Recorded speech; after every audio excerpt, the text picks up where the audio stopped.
I must, for myself, examine the reasons I left the comfort of Kuldahar for a journey to Deeping Dale, the place of Isilor's birth. It is much like the assignments given to me by Uncle Oswald and Isilor himself.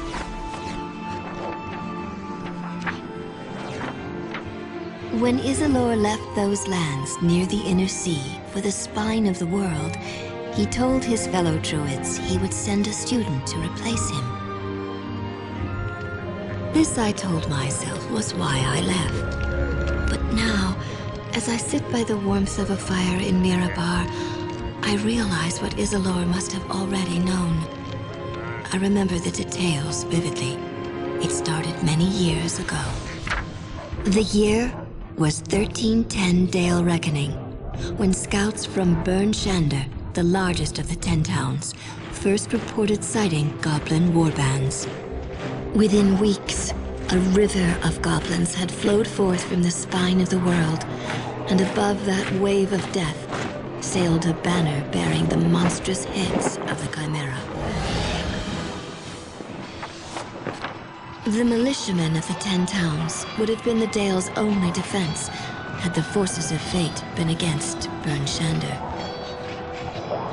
But Albrecht Dinsmore, the mayor of the town of Targos, urged the council to send a messenger south to the port cities of Laskan and Neverwinter.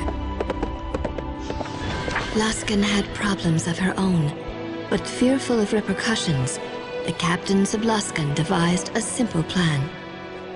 Throughout the city, they posted notices promising wealth and fame. With lean work in the northern port city, many mercenaries and thugs were lured to the ships that would take them even further north.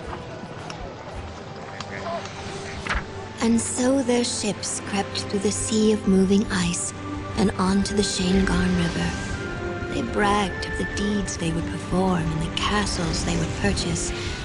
Lost in their reverie, they were blind to the throngs of goblins and orcs that lay in wait. Only a few ships survived the assault. Those that continued up the river watched as the town of Bremen burned. One of the 10 towns had already fallen. Many wondered, as I often wonder, what difference only a few can make against so many, and in the midst of such terrible circumstances.